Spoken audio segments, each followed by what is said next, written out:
Hello students, welcome to the selection campus. आज का जो हमारा एडिटोरियल है बच्चों, बैंकिंग पॉइंट ऑफ व्यू के लिए काफ़ी इंपॉर्टेंट रहने वाला है। नाम है डिमिनिशिंग ऑप्शंस। क्या है टाइटल? Diminishing options. तो ये जो आरबीआई ने बैंकिंग की मॉनेटरी पॉलिसी रखता है, आपको पता है सेंट्रल बैंक की क्या होती है मॉनेटरी पॉलिसी। मॉनेटरी पॉलिसी का मतलब इतना सा है कि कुछ रेट, इंटरेस्ट रेट डिसाइड करता है ताकि मार्केट में इकोनॉमी बढ़ सके, फ्लो हो सके, बिजनेस में ग्रोथ हो सके, महंगाई काबू हो सके। तो ये सारा मॉनेटरी पॉलिसी में करता है। साल में कई बार मॉनेटरी पॉलिसी इनको बदलनी पड़ती है, चेंज करनी पड़ती है अकॉर्डिंग टू सिचुएशन।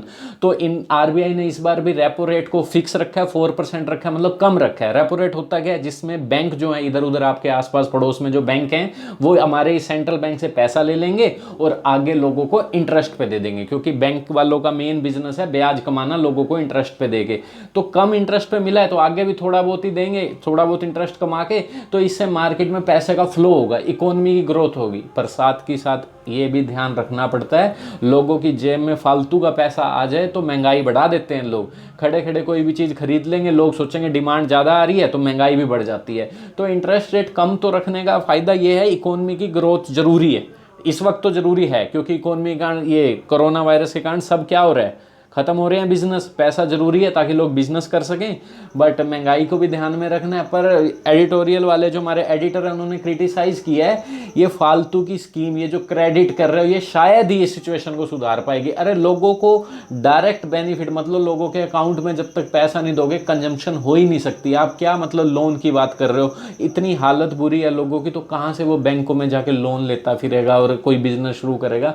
पहले कोई और चीज़ आपको सुधारनी पड़ेगी, महंगाई पे भी काम करना पड़ेगा। अगर कंजम्पशन बढ़ानी, लोगों की डिमांड बढ़ानी है, तो डिमांड बिल्कुल ही डाउन हो चुकी है, लोगों के पास जॉब नहीं है, रोजगार नहीं है, वो लोन लेके क्या करेंगे? तो ये कह रहे हैं ये ठीक है पर पूरी तरह से ठीक नहीं है। इसी के ऊपर ये एडिटोरियल में डिटेल में बात करते हैं चलो इसकी। इससे पहले बच्चों, अगर आप चैनल पर नए हैं तो चैनल को कर लीजिए सब्सक्राइब, ताकि आपको डेली नोटिफिकेशन आ सके। ठीक है बच्चों, और आप हमारी ऐप डाउनलोड कर सकते हैं, वहाँ आपको इंग्लिश ग्रामर से रिलेटेड पेड कोर्स मिल जाएगा और हमारे सोशल मीडिया के सारे हैंडल मिल जाएंगे, जिससे आप हमसे डाउट वगैरह पूछ सकते हैं। 24 आवर हम फैसिलिटी देते हैं डाउट की कोर्स के साथ। करें स्टार्ट बच्चों, चलिए। और इसकी पीडीएफ भी हम ऐप पर डाल देते हैं, ठीक है? ऐप से आप पढ़ सकते हो फ्री ऑफ कॉस्ट। ये पीडीएफ वहाँ पे जून के सेक्शन में जाके पढ़ते हैं। चलिए स्टार्ट करें। Diminishing options. डिमिनिशिंग यहाँ पे पार्टिसिपल का काम करेगा, कम होता हो, कम। डिमिनिशिंग मतलब डिक्रीज, ऑप्शन ही बहुत कम है, कोई ऑप्शन ही नहीं छोड़ रहे, ठीक है? कम हो रहे हैं ऑप्शन, क्या है, बस एक ही काम है इनके पास, तो क्या, रेट कम कर देना। इससे क्या सुधार आ जाएगा देश की लोगों की जो हालत है? कम है ऑप्शन, मतलब इनका एक ही ऑप्शन रहता है, रेपो रेट। इनके पास एक ही हथियार है, सिर्फ रेपो रेट। भाई इकोनॉमी को ग्रो करना है, रेपो रेट कम कर देना, इकोनॉमी को मतलब थोड़ा बहुत महंगाई कम करनी है, ज़्यादा कर देना, बस। और भी कुछ करना पड़ेगा, तो ऑप्शंस कम हैं। On RBI June 2021 policy statement, किस पर बेस है एडिटोरियल? आरबीआई की जो जून में आई है पॉलिसी स्टेटमेंट, ठीक है, इसके ऊपर है। RBI has little room. Little room का मतलब है ज़्यादा फ्रीडम नहीं है कुछ करने की, लिटल रूम, चॉइस नहीं है आपके पास। है little room to use interest rates for achieving policy outcomes. RBI के पास ना के बराबर फ्रीडम है, रूम का मतलब कमरा नहीं है, ना के बराबर फ्रीडम है इंटरेस्ट रेट का यूज करके पॉलिसी के आउटकम्स अचीव करने का। अचीविंग यहाँ जेरेंड का काम करेगा, प्रीपोजिशन का ऑब्जेक्ट, और अचीविंग का ऑब्जेक्ट पॉलिसी आउटकम्स। तो कह रहे हैं अगर पॉलिसी के अच्छे रिजल्ट लाने हैं, फेवरेबल रिजल्ट लाने हैं, ग्रोथ देखनी है, तो ये ना के बराबर कोई फ्रीडम है कि इंटरेस्ट रेट का ही बार बार यूज करके आप ये सब करो। इतना काम नहीं आता रेपो रेट का यूज करके ग्रोथ लाना देश में। नेक्स्ट देखते हैं। The RBI latest policy statement underscore. जो आरबीआई की लेटेस्ट पॉलिसी स्टेटमेंट है, ये आरबीआई एडजेक्टिव का काम करेगा, स्टेटमेंट है इसका सब्जेक्ट, अंडरस्कोर करती है। अंडरस्कोर का मतलब अंडरलाइन कर देना, जैसे यहाँ कर रखी है हमने अंडरस्कोर, मतलब स्ट्रेस देना, एम्फेसाइज की, ये वो कैब इंपॉर्टेंट है, नोट कर लो। एम्फेसाइज करना, जोर देना इस बात पे, मतलब अंडरस्कोर करती है, ध्यान डालती है हमारा क्या, the diminishing options available to it, कि इनके पास डिमिनिशिंग, कम होते हुए ऑप्शन ही अवेलेबल हैं to address the economic fall out from the कोविड-19 पैंडमिक। क्या करने के लिए? डील करने के लिए, जो इकोनॉमी का फॉल आउट हो गया है फ्रॉम द कोविड-19 पैंडमिक, ठीक है? इनके पास बहुत ज़्यादा कम ऑप्शन है। एड्रेस के दो मीनिंग होते हैं, एक तो एड्रेस होता है भाई आज ये मिनिस्टर एड्रेस करेगा लोगों को, एड्रेस का मतलब स्पीच देगा। एक एड्रेस का मतलब होता है डील करना किसी सिचुएशन से। क्या करना? डील करना, अटेंशन करना। अटेंशन देना कि मामला बड़ा गंभीर है, ध्यान दो। तो ये कह रहे हैं बड़े कम ऑप्शंस हैं डील करने के लिए जो इकोनॉमिक फॉल आउट हुआ है। इकोनॉमिक फॉल आउट का मतलब होता है रिजल्ट, ये जो इकोनॉमी का रिजल्ट, नेगेटिव कॉन्सिक्वेंसेस कह सकते हो, जो कोविड-19 का इकोनॉमी के नेगेटिव कॉन्सिक्वेंसेस आ रहे हैं, इकोनॉमी बिल्कुल ही बर्बाद हो रही है। तो कह रहे हैं बड़े कम ऑप्शंस हैं एड्रेस करने के लिए, ठीक है, इसकी स्टेटमेंट में साफ दिखाता है कम ऑप्शंस है। The banks monetary policy committee left benchmark interest rates unchanged. जो ये बैंक की मॉनेटरी पॉलिसी की कमेटी है जिसमें मेंबर्स हैं कुछ, कोई कहाँ से उठाया हुआ, कोई कहाँ से, कोई यूँ समझो बड़े बड़े जो इंस्टीट्यूशंस IIM इनमें बैठते हैं सारे, एक इनमें डिप्टी गवर्नर भी होता है, तो ये सब बैठते हैं। और इन्होंने क्या किया है, लेफ्ट ये जो standard interest rate unchanged, benchmark का मतलब होता है एक स्टैंडर्ड जिससे नापा जाता है कि देश में महंगाई बढ़ेगी या क्या होगा, स्टैंडर्ड यूज फॉर कंपैरिजन। तो कह रहे हैं ये जो मॉनेटरी पॉलिसी है इन्होंने benchmark interest rates unchange, change ही नहीं किया, छोड़ दिया वैसे ही, for a 6th straight meeting, 6ठी मीटिंग हुई है, सेम रखा है इन्होंने, क्योंकि देश की हालत बुरी है, 6ठी मीटिंग होगी सेम, कोई चेंज नहीं तो ये चेंज कर देते थे हर मीटिंग में पहले। एंड रीइटरेटेड डैट, और ये रिपीट किया, रीइटरेटिंग मतलब दोहराना है, रिपीट किया that it would keep its policy stands accommodative, कि ये क्या रखेंगे अपना, क्या दोहराया, ये क्या रखेंगे अपनी पॉलिसी का, ये जो स्टांस है, स्टांस का मतलब दो होते हैं, एक तो होता है खड़े होने का ढंग, एक स्टांस का मतलब होता है ओपिनियन अबाउट समथिंग। यहाँ ओपिनियन है कि अपनी पॉलिसी का जो ओपिनियन है एकोमोडेटिव रखेंगे, एज लॉन्ग एज नेसेसरी, जितना जरूरी हो सकेगा, जितना लंबे समय तक जरूरी हो सकेगा, to revive and sustain growth on durable basis. Revive करने के लिए, रिवाइव का मतलब जिंदा रखने के लिए, मतलब कंडीशन सही रखने के लिए, ग्रोथ बनी रहे, सस्टेन बनी रहे, कंटिन्यू रहे growth, durable basis, durable basis का मतलब है जितना लंबा हो सके, ड्यूरेबल आइटम्स क्या होता है, जितना लंबा चल सके। अब बात आ गई एकोमोडेटिव, इसकी बात हमने कर लेते हैं अभी। एक तो एकोमोडेटिव होता है, एकोमोडेटिव जो आपकी बात मान ले, बड़ा एकोमोडेटिव है, मान जाता है, एकोमोडेटिव है, रहने की जगह बड़ी सही है। एकोमोडेटिव का मतलब फाइनेंशियल में ये नहीं होता, फाइनेंस कंडीशन में बात करें, एकोमोडेटिव का मीनिंग होता है बच्चों बहुत ही ज़्यादा कम इंटरेस्ट रेट रखना टू स्टिमुलेट इकोनॉमी। तो ऐसे स्टैंड्स को कहते हैं, ऐसे डिसीजंस को कहते हैं अकोमोडेटिव डिसीजन, ठीक है। एकोमोडेटिव है कि इंटरेस्ट रेट को कम रखना ताकि लोग लोन ज़्यादा ले सकें, और लोन ज़्यादा लेंगे तो इकोनॉमी बूस्ट होएगी, तो इसे कहते हैं एकोमोडेटिव, समझ गए। एकोमोडेटिव स्टांस रखा है, कम इंटरेस्ट रेट रखें, रेपो रेट कम रखें ताकि लोन ले लो भाई, जाओ और बिजनेस शुरू करो। सिंस इट्स मई 2020 डिसीजन, 2020 मई, पिछले साल जब मार्च में हो गया था कोरोना शुरू, तब से इनका decision to cut interest rate by 40 basis points. देखो 100 बेसिस पॉइंट्स का मतलब पता है क्या होता है, लगभग 1% कम कर देना, 4% से मतलब 3% कर देना, अगर 100 बेसिस पॉइंट में कमी या ज़्यादा किया है तो, ठीक है। अगर ज़्यादा किया है तो 3 से 4%, कम किया है तो 4 से 3%, तो ये 40 बेसिस पॉइंट मतलब 0.4 समथिंग हो गया, ठीक है। तो कह रहे हैं 2000 मई से इनका जो डिसीजन आ रहा है टू कट करना interest rate by 40 basis point, जो रेपो रेट को कम किया है इन्होंने 40 basis point, taking the cumulative reduction, इस बात को लेते हुए क्यूमुलेटिव रिडक्शन, क्यूमुलेटिव मतलब कुछ ना कुछ ऐड होते जाना, जैसे मेरे को 1 रुपये अप्रैल में मिला, फिर मई में मिला, फिर जून में मिला, फिर जुलाई में मिला, फिर अगस्त में मिला, 5 रुपये हो गए, टोटल 5 रुपये हो गए, तो ये क्या हो गया, क्यूमुलेटिव हो गया ना, ऐड करते रहना। तो कह रहे हैं 40 बेसिस पॉइंट जो ये मई से कम करता आ रहा है ना, इस बात ने जो क्यूमुलेटिव कुल मिला के जो रिडक्शन करी है ना borrowing cost, in the wake of pandemic onset, in the wake of का मतलब following, aftermath, result pandemic, onset का मतलब कुछ शुरू हो जाना, ऑनसेट मतलब बिगिनिंग ऑफ समथिंग अनप्लीजेंट, कुछ शुरू होना, जब से ये आफ्टर द मतलब in the wake of after the pandemic onset, जब से पेंडेमिक शुरू हुआ है तो इसने कुल मिला के जो रिडक्शन की है बोरोइंग कॉस्ट में, the reduction in borrowing cost, taking the cumulative reduction in borrowing cost 2, अब यहाँ से आ गया 2.115 बेसिस पॉइंट्स, लगभग 1% से भी ज़्यादा, 1.15% कमी आ गई है रेट में। कब से, मई से। कब से, ये पेंडेमिक का जैसी शुरुआत हुई है, रेट कम कर रहे हैं ताकि बिजनेस हो सके, लोग पैसा ले सकें, ग्रोथ हो सके, ठीक है, देश में। इसलिए इन्होंने लगभग कुल मिला के 115, मई में 40 शुरू किया था, 115 बेसिस पॉइंट तक कमी आ गई है, लगभग 1% से थोड़ा ज़्यादा कम कर दिया है, 5% रहा होगा तो अब 4% पे आ गया लगभग, ठीक है, रेपो रेट। तो कह रहे हैं, तो ये सब तो इन्होंने किया है, ठीक है।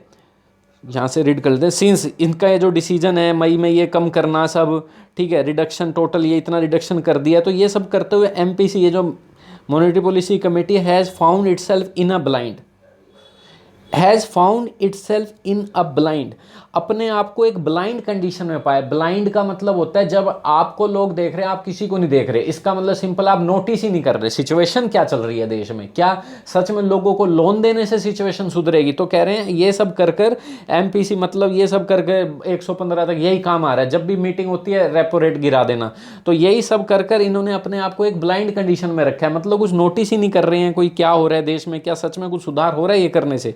आगे बढ़ते हैं। While the first lockdown constricted supply and demand for much of Q1 of the last fiscal, कह रहे हैं जबकि जो फर्स्ट लॉकडाउन ने क्या किया था, कंस्ट्रिक्टेड, कंस्ट्रिक्टेड का मतलब क्या होता है, कंस्ट्रिक्टेड का मतलब लिमिट कर देना, रोक देना, कम कर देना, सप्लाई और डिमांड कम कर दी थी। मार्च में मोदी जी आगे थे, 23 मार्च को कुछ कर गए कि भाई लॉकडाउन लगने जा रहा है, ठीक है, लॉकडाउन लगने जा रहा है और आप घर पे बैठ जाइए, कह दिया था। पहला लॉकडाउन ने क्या कर दिया था, सप्लाई और डिमांड Q1 की फॉर मच ऑफ Q1, ज़्यादातर जो Q1 की सप्लाई और डिमांड थी उसे कंस्ट्रिक्ट कर दिया था। लास्ट फिस्कल का Q1, लास्ट फिस्कल कौन सा था, 2020 से 21 का फाइनेंशियल ईयर, तो मार्च से शुरू होता है फाइनेंशियल ईयर, कभी भी जनवरी से नहीं होता, मार्च अप्रैल मई, ठीक है, मार्च में ख़त्म होता है, सॉरी अप्रैल, मार्च में एंड हो जाता है, अप्रैल मई जून, ये समझो ये हो गए 3 मंथ, ये है Q1। तो यही कह रहे हैं सप्लाई और डिमांड को बिल्कुल रोक दिया था, ज़्यादातर सारी सप्लाई डिमांड रुक गई थी मच ऑफ Q1 की, लास्ट फिस्कल में ये जो लॉकडाउन हुआ था उसके कारण, ठीक है। Q1 समझ गए, लास्ट फिस्कल आपको याद होगा मार्च में लॉकडाउन लगा है, तो अप्रैल मई जून में सारी डिमांड सप्लाई कम हो गई थी। इस चीज़ ने इकोनॉमी को धकेल दिया था इनटू अ रिकॉर्ड 24.4 कॉन्ट्रैक्शन, मतलब नेगेटिव हो गई थी 24.4%। आपने न्यूज़ में सुना होगा इकोनॉमी डाउन 24.4 नेगेटिव में आ गई है ड्यूरिंग अप्रैल टू जून, जैसे कि मैंने कहा था, ठीक है, फर्स्ट क्वार्टर में। And causing full year GDP, और इस बात ने फुल ईयर जीडीपी को क्या कर दिया था, श्रिंक कर दिया था 7.3% पे, माइनस में। शुरू के 3 मंथ में क्या हुआ, 24.4 नेगेटिव हुई क्योंकि सब बंद था, फिर थोड़ा थोड़ा खुलने लगा, तो इस कारण से कुल मिला के पूरा साल में इफेक्ट कम हो गया ना, थोड़ा खुलने लगा, डिमांड बढ़ने लगी, तो 7.3 नेगेटिव तक पहुंच गया, पर पहुंचा नेगेटिव में पूरा साल 2021 के मार्च तक, ठीक है। द सेकेंड वेव, तो कह रहे हैं वाइल यूज हुआ है क्या, ठीक है, while the first lockdown, while जबकि फर्स्ट लॉकडाउन ने ये किया, उसके मुकाबले कह रहे हैं second wave has crushed all round demand and consumer confidence, और सेकंड वेव ने तो क्रश्ड कर दिया, मतलब पूरी तरह से डैमेज कर दिया all round demand. All round का मतलब होता है, ऑलराउंडर नहीं बोलते जो हर चीज़ में अच्छा हो, ऑल राउंड का मतलब included many things, include comprehensive way, जिसमें कई चीज़ें आ जाए, जो ऑल राउंड हर एरिया की जो डिमांड है, और कंज्यूमर का जो कॉन्फिडेंस है कि उसकी फाइनेंशियल सिचुएशन बेचारे की और आगे क्या होगा इकोनॉमी का, ये कॉन्फिडेंस ने सारा क्रश कर दिया, डैमेज कर दिया इस सेकंड वेव ने, तो ठीक है। The RBI's May round of the consumer confidence survey, round of के कई मतलब होता है, राउंड का मतलब एक पर्टिकुलर डायरेक्शन में, राउंड ऑफ का मतलब ये नहीं होता जैसे यूरोपियन यूनियन की राउंड ऑफ टॉक्स का मतलब रेगुलर इवेंट्स। तो कह रहे हैं जो रेगुलर सर्वे हुए मई के, इसमें कंज्यूमर का जो सर्वे इन्होंने RBI का मई का जो सर्वे है, राउंड ऑफ कंज्यूमर कॉन्फिडेंस, जो कंज्यूमर के कॉन्फिडेंस के इधर इर्द गिर्द घूमता है एक पर्टिकुलर डायरेक्शन में, जो बार बार उनके कॉन्फिडेंस को चेक किया गया सर्वे में, ठीक है, जो भी इवेंट्स हुए उनमें सर्वे को चेक किया गया, जो इर्द गिर्द घूमता है किसके, कंज्यूमर के confidence, round of consumer confidence. जो मई का सर्वे था round of consumer confidence, consumer का क्या सोचता है, इकोनॉमी क्या होगी, उसकी सिचुएशन कैसी है, ये सब शो करता है। The current situation index at a new all time low, जो करंट का सिचुएशन इंडेक्स है ना, जो सिचुएशन बताता है देश की, न्यू ऑल टाइम लो, सबसे ज़्यादा कमी पे है, विद 75% ऑफ हाउस होल्ड, जिसमें 75% जो लोग हैं, हाउस होल्ड मतलब जो कंज्यूमर्स हैं, perceiving the economic and employment situation as having, क्या समझते हैं, perceiving as having worst further, और ज़्यादा खराब हो चुकी है। परसीविंग का मतलब समझते हैं, किसी वे सोचना, किसी पर्टिकुलर वे में सोचते हैं, क्या सोचते हैं, ठीक है, पार्टिसिपल का काम कर रहा है ये भी। 75 हाउस होल्ड परसीविंग, एक सेकेंड, चेक करते हैं। Index at a new alternative with 75% of household perceiving the economy, क्या समझते हैं perceiving as having worsen further, worsen का मतलब है और ज़्यादा खराब हो चुकी है। 75% लोग जो, ये भी घर हैं, हाउस होल्ड मतलब एक घर हो गया, तो लगभग 75% कंज्यूमर यही सोचते हैं, क्या समझते हैं कि इकोनॉमिक और एम्प्लॉयमेंट सिचुएशन और ज़्यादा खराब हो चुकी है। फर्दर का मतलब extra. And the future expectation index, और फ्यूचर में जो एक्सपेक्टेशन का इंडेक्स होता है, फ्यूचर में कुछ सही होगा कि नहीं होगा, ये भी इंडेक्स बना रखे हैं देश में।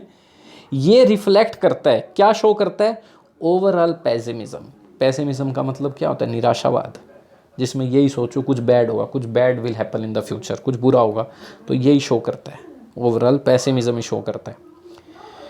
It is hard to see the mere availability of low cost credit, ये बड़ा मुश्किल है देखना कि ओनली, मेयर का मतलब only availability of low cost credit, केवल लो कॉस्ट क्रेडिट की भी कम कीमत पे उधार मिल जाए लोगों को, कि ये चीज़ लो कॉस्ट क्रेडिट हेल्पिंग, क्या कह रहे हैं, इट इज़ हार्ड टू सी, क्या सी, कि ये जो मेयर अवेलेबिलिटी है, केवल लोन प्रोवाइड करा देना कम इंटरेस्ट पे, ये हेल्प करेगा रिवाइव, हेल्प का पार्टिसिपल का काम करेगा, हेल्प क्या करेगा, रिवाइव करने में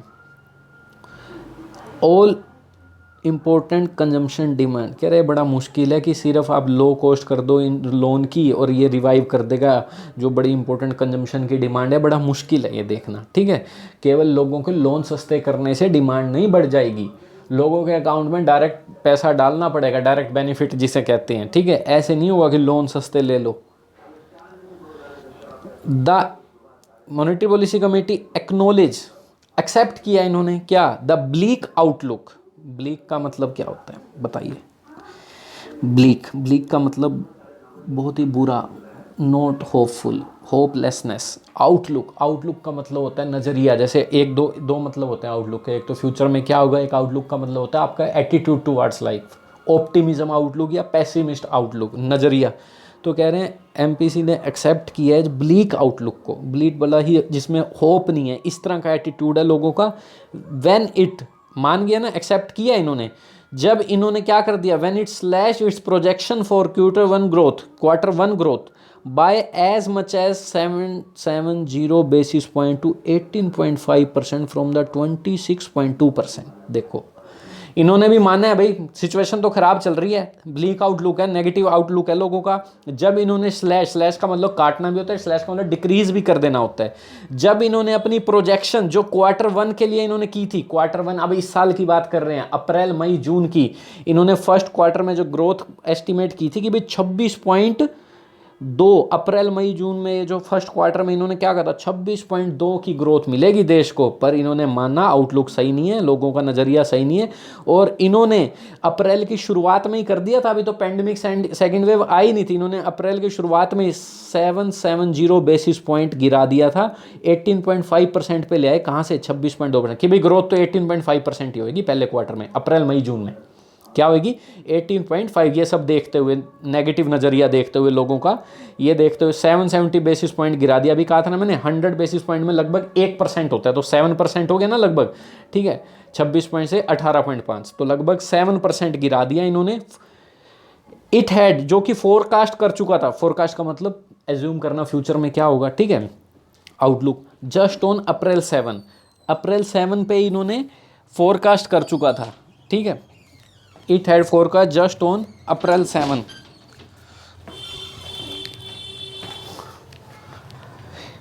क्या कहाँ थे हम, एक सेकेंड देखिए, to 18.5 from the 26.2%, it had forecast just on April 7। कह रहे हैं कि इन्होंने फोरकास्ट पहले ही अनुमान लगा लिया था अप्रैल 7 को ही। It had forecast just on April 7, कि अप्रैल 7 में अनुमान लगा चुका था, और इन्होंने क्या कर दिया था, अभी तो पेंडेमिक की सेकंड वेव शुरू ही नहीं हुई, इन्होंने पहले क्वार्टर में ही इतना 18.5% कह दिया था इकोनॉमिक ग्रोथ होगी, पहले कहा था 26.2 होगी भाई 22 में, 2021 से 22 के फाइनेंशियल ईयर में, पर ये मान गए भाई नेगेटिव आउटलुक है, 18.5% कर दी, ठीक है। बैंकिंग, इनको भी लग रहा था नेगेटिव है लोग, banking more on optimism, depend करना, बैंकिंग ऑन का मतलब डिपेंड करना, कॉन्फिडेंस होना कि ये तो अच्छा होगा, depend more on optimism than hard data, depend करना मोर ऑन ऑप्टिमिज्म पे डिपेंड करना देन हार्ड डाटा, भाई जो डाटा है तुम्हारे पास लिखित रूप में, उस पे डिपेंड करने से अच्छा तुम डिपेंड कर रहे हो ऑप्टिमिज्म पे, भाई सब सही होगा सब सही होगा ऐसे। The panel bumped up it's growth estimate, panel ने क्या कर दिया था बम्प अप का मतलब होता है टू अ हायर लेवल। इन्होंने ग्रोथ का एस्टीमेट बम्प अप कर दिया for the second half resulting in, for the second half का मतलब क्या है, ग्रोथ का एस्टीमेट इन्होंने बम्प अप कर दिया फॉर द सेकंड हाफ का सिर्फ इतना सा मतलब है, एक साल का फाइनेंशियल ईयर है, 6 मंथ पे ले आओ उसको, 3 मंथ के 2 क्वार्टर हो गए, ठीक है। दूसरा क्वार्टर, पहले क्वार्टर में इन्होंने 18.5% बोली, सेकंड क्वार्टर में इन्होंने कह दिया अप्रैल मई जून में फर्स्ट क्वार्टर हो गया, जुलाई अगस्त सितंबर इन्होंने 7.9% का ग्रोथ होएगी। तो कह रहे हैं सिर्फ ऑप्टिमिज्म पे डिपेंड करना हार्ड डाटा की बजाय, कि लिखित रूप में कुछ डाटा नहीं है तुम्हारे पास, तो पैनल ने बम्प अप कर दिया ग्रोथ एस्टीमेट को फॉर द सेकंड हाफ, ठीक है, सेकंड क्वार्टर के लिए जो इन्होंने क्या कर दिया, बम्प अप कर दिया। इस चीज़ ने रिजल्ट क्या कर दिया, तो overall cut of only 1 percentage point to its full year growth forecast at 9.5%। जिस चीज़ ने केवल 1% ही इनका मतलब जो अनुमान था ना इनका 1% कम किया, तो एक क्वेश्चन बन गया, आरबीआई ने पहले पूरा साल का इस साल का 21 से 22 का अनुमान लगाया था 10.5%, अब आ गया ये 9.5% पे देश की हालत देखकर। तो 1% कम किया इन्होंने, क्यों, क्योंकि इन्होंने ग्रोथ ही बड़ी ज़्यादा लगा ली, ठीक है। बम्प अप का मतलब ग्रोथ ही ज़्यादा एस्टिमेट कर दी थी। पहले क्वार्टर में कितनी करी, 18.5%, सेकंड क्वार्टर में कह रहे हैं 7.9%, थर्ड क्वार्टर में कह रहे हैं 7.2%, फोर्थ क्वार्टर में कह रहे हैं 6.6 की ग्रोथ देखने को मिलेगी। तो ये कुल मिला के इस सब को देख के 9.5 होगी टोटल, ठीक है। तो इन्होंने ये अंदाज़ा लगा लिया, बहुत ज़्यादा बम्प अप ग्रोथ कर दी इन्होंने, ठीक है। सेकंड हाफ के लिए जो इन्होंने बम्प अप दिखाया मतलब इंक्रीज दिखाई ग्रोथ, जबकि बाकी सब कम दिखा रहे थे। तो कुल मिला के 9.5 रहेगी इन्होंने कह दिया। अब क्वेश्चन आ सकता है, मॉनेटरी पॉलिसी जो आरबीआई की कमेटी है उन्होंने कितना % ग्रोथ दिखाई है इंडिया की इस साल के लिए, 9.5%। फॉर दिस, इस चीज के लिए it has assumed rural demand will remain, इस वर्ड को बोलो, क्या बोलोगे, इसको प्रोनाउंस करो, इसको बड़ा अच्छा वर्ड आया है यहाँ पे, इसको बोलते हैं बोयंट, यू यहाँ पे साइलेंट है, बोयंट बोलोगे। तो कह रहे हैं for this it has assume, तो इस चीज़ के लिए एज्यूम कर चुका है कि रूरल डिमांड जो है, जो गाँव की डिमांड है, विल रिमेन बोयंट। बोयंट का मतलब क्या है, कई मीनिंग होते हैं, एक तो होता है बोयंट मूड, मतलब हैप्पी मूड, एक बोयंट का मतलब होता है increasing at a higher level. तो कह रहे हैं इसके लिए इन्होंने ये एज्यूम पहले ही कर चुके हैं कि जो गांव में डिमांड है ना वो तो बुओयंट रहेगी, तभी हम इतना ग्रोथ बता रहे हैं। गांव की डिमांड ये रहेगी on the back of N expected normal monsoon. किस सपोर्ट में, ऑन द बैक ऑफ का मतलब इन्होंने किस चीज़ का हवाला दिया, स्ट्रेंथ है इनकी सपोर्ट में कि एक्सपेक्टेड नॉर्मल मॉनसून की जो मॉनसून है वो नॉर्मल रहेगी, ठीक है। इस कारण वहाँ रूरल डिमांड अच्छी रहेगी। वाइल नोटिंग डैट, अगर हम इस बात को जबकि नोट करें, वाइड स्प्रेड इन्फेक्शन जो हर जगह फैल चुका है रूरल एरियाज में, विच लाइकली, जिसने संभवतः possibly led to a sequential decline in tractor, जिस चीज़ ने ये जो इन्फेक्शन फैलने का सीक्वेंस का मतलब ऑर्डर में डिक्लाइन कर दिया, ये हुआ, फिर इसके बाद डिक्लाइन हो गया ट्रैक्टर और टू व्हीलर की सेल्स में। अप्रैल में ये सेल ही नहीं हुई ना, मोटरसाइकिल भी क्या ना ट्रैक्टर भी क्या, क्योंकि कोरोना फैल गया। तो इस could undermine future demand, could का सब्जेक्ट ढूंढते हैं, चलो आजो कुड का सब्जेक्ट ढूंढते हैं, यहीं कहीं होगा ऊपर, चलिए। While noting that wide spread infections, ये रहा वाइड स्प्रेड इन्फेक्शंस है सब्जेक्ट, ठीक है। कुड अंडरमाइन फ्यूचर डिमांड, क्या कर सकता है, अंडरमाइन कर सकता है। अंडरमाइन का मतलब वीक कर सकता है फ्यूचर डिमांड को। जो गांव में इन्होंने तो कहा भाई पहले मतलब ग्रोथ अच्छी देखने को मिलेगी, पर ये जो इन्फेक्शन फैल रहा है इससे तो डिमांड कमजोर हो जाएगी। तो ये बात इनकी सही नहीं है, ये कह रहे हैं आरबीआई वालों की। The other factor of the RBI is banking on to provide a fillip to economic activity. जो दूसरे फैक्टर हैं जो आरबीआई डिपेंड कर रहा है जिस पे, इज टू क्या प्रोवाइड करने के लिए, अब fillip to economic activity. Fillip का मतलब होता है स्टिमुलस, कुछ बढ़ाना, मतलब सिचुएशन ठीक रहेगी, something that cause a sudden improvement, कोई ऐसे फैक्टर जो इंप्रूवमेंट लाएं। तो कह रहे हैं जो दूसरे फैक्टर हैं जो आरबीआई डिपेंड कर रहा है प्रोवाइड करने में, कि प्रोवाइड अ फिलिप का मतलब स्टिमुलस, जिससे कुछ चीज़ इंप्रूव होएगी इकोनॉमिक एक्टिविटी में, वो क्या है, दूसरे फैक्टर क्या है, इज एन एक्सेलरेट, किसके लिए आई, एक the other factor, the RBI is banking on to provide to economy, is other factor के लिए आई है, is accelerated pace of vaccination. कह रहा है भाई आरबीआई डिपेंड पता है किस पे कर रहा है, इकोनॉमिक एक्टिविटी का जो प्रोवाइड टू फिलिप की है जो स्टिमुलस प्रोवाइड होगा इकोनॉमिक एक्टिविटी को, ये डिपेंड कर रहा है आरबीआई किस पे, कि भाई वैक्सीनेशन बड़ी तेजी से हो रहा है देश में, जिससे बिजनेस खुल जाएंगे। Over which it has virtually no control, जिसके ऊपर it has virtually no control. Virtually का मतलब होता है लगभग, एक तो वर्चुअली का मतलब मोबाइल पे या फिर स्क्रीन पे लोगों देशों से बात करना ऑनलाइन, एक वर्चुअली का मतलब ऑलमोस्ट। अरे वैक्सीनेशन पे इनका कंट्रोल ही नहीं है कि होगी या नहीं होगी, या तेज है या कुछ नहीं है तेज, तो इस पे डिपेंड क्यों कर रहा है वैक्सीनेशन पे कि वैक्सीनेशन तेज चल रहा है, इस कारण से इन्होंने कहा इकोनॉमिक एक्टिविटी तेज होगी, जिसका इस पे कोई मतलब ओवर विच इस पे तो इनका कोई कंट्रोल ही नहीं है वैक्सीनेशन होगी या नहीं होगी। ठीक है, अपनी बात करो कि तुम क्या कर रहे हो। टू बी फेयर, अगर रीजनेबल बात करें, governor Shaktikanta has used banks liquidity spigot, bank क्या यूज कर चुके हैं Shaktikanta Das, use the bank का liquidity spigot as a tool to address some of the economic distress. ये एक लिक्विडिटी का हथियार यूज कर चुके हैं as a tool to address, deal करने में इकोनॉमी का ये जो बुरी हालत है, डिस्ट्रेस है, कंडीशन बड़ी बेकार है। ठीक है, नेगेटिव रिजल्ट है। डिस्ट्रेस का मतलब कि एंजाइटी, अनसर्टेनिटी, एक लिक्विडिटी का स्पिगोट यूज़ कर चुके हैं। अब स्पिगोट होता है एक नल, जैसे टूटी होती है, ये कंट्रोल कर दिया, बंद कर दोगे तो पानी बंद हो जाएगा, खोल दोगे तो पानी आने लग जाएगा पाइप वगैरह में।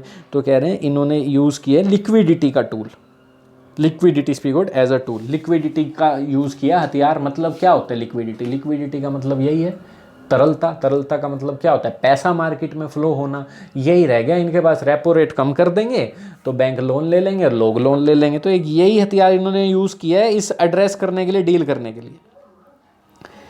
ए series of major focus on bolstering credit flow to the hardest hit, कह रहे हैं जो कई एक्शंस लिए गए हैं फोकस करने के लिए, फोकस ऑन, जो किस पे फोकस है, बोल्स्टिंग, बोल्स्टिंग का मतलब होता है इनकरेज समथिंग, इंक्रीज समथिंग, ठीक है, सपोर्ट समथिंग, क्रेडिट फ्लो जो हो सके टू द किसको, जो सबसे ज़्यादा हार्डेस्ट हिट हुई हैं, ये जो स्मॉल इंडस्ट्री है, मार्जिनल स्मॉल मीडियम एंटरप्राइजेस है ना, ये मीडियम स्मॉल, ये जो कंपनीज हैं जो छोटी इंडस्ट्री होती हैं, ठीक है, and contact intensive industrial and services sectors. और कौन से,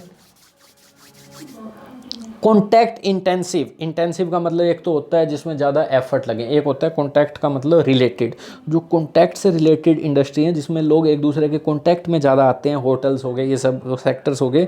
ये कह रहे हैं ये जो इंडस्ट्रियल और सर्विसेज सेक्टर है, कई एक्शन लिए गए हैं, इनमें क्रेडिट फ्लो सपोर्ट हो सके, on bolstering credit flow, credit flow बढ़ सके, क्या इंक्रीज करने के लिए क्रेडिट फ्लो को, किसमें, ये जो सबसे हार्डेस्ट हिट हुई हैं कोरोना के टाइम में, कॉन्टैक्ट रिलेटेड कंपनियां, लोग घर से बाहर नहीं निकलते ना, तो ये जो ट्रांसपोर्ट के सेक्टर हैं, होटल्स के सेक्टर हैं, ठीक है, इधर उधर जाना, टूरिज्म सेक्टर, ये सब खराब हो चुके हैं। और एमएसएमई जो छोटी इंडस्ट्री हैं, ये बड़ी हिट हुई हैं, अफेक्टेड हुई हैं मतलब कोरोना से respectively.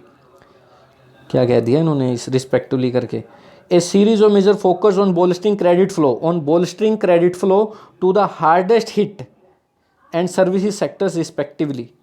Series of measures focus on bolstering credit flow to the hardest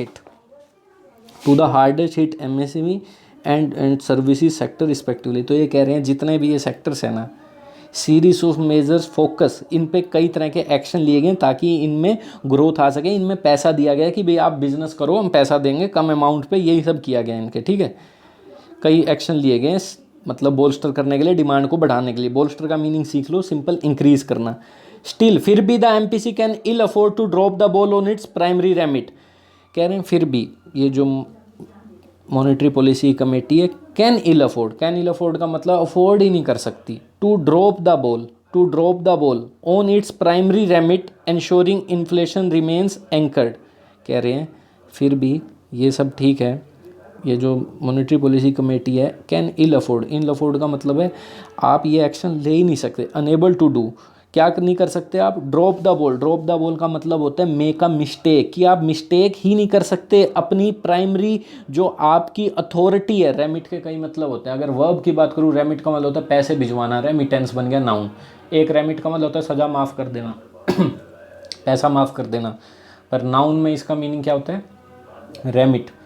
scope, जिसमें आपका एरिया है, अथॉरिटी है, रिस्पॉन्सिबिलिटी है। तो कह रहे हैं ये जो मॉनेटरी पॉलिसी कमेटी है,